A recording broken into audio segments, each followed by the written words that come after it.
بعد آمدم ای بندگی از عزت شاهی،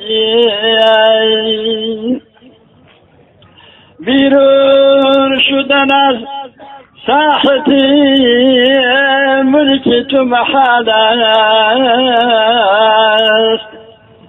عبدی تو امو در ملک تو هم خواهی نخواهی.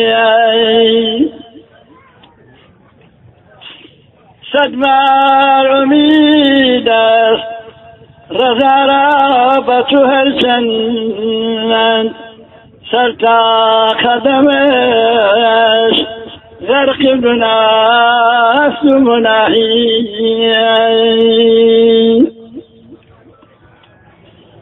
تا ابد یا رب تو من لطفها دارم امید،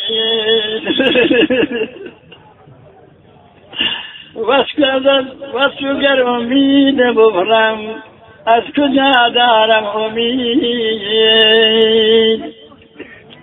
دشمنی بس کردم چون دشمنان دشمن مگیر، بی وفایی کردم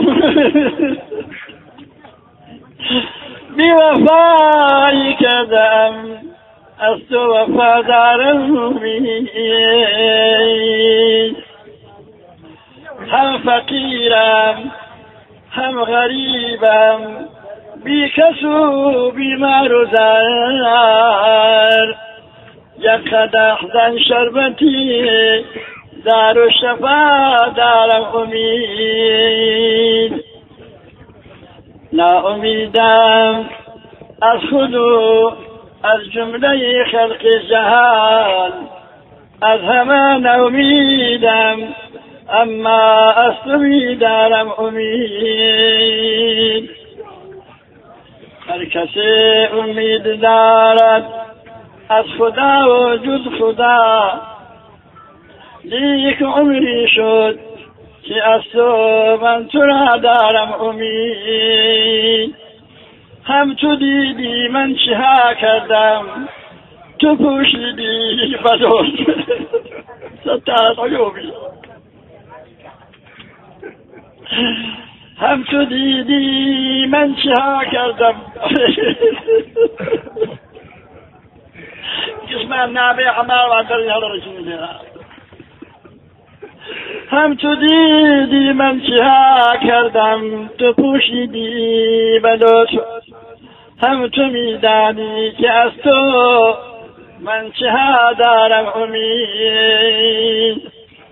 هم بدم بد گفتم، بد کردم، بد مندم، با وجود این خطاها من عطا دارم امید. منتهای کار تو دایم که آمر لیدن است، زن که من از رحمتی بی منتها دارم امید. مولاي صل وسلم دائما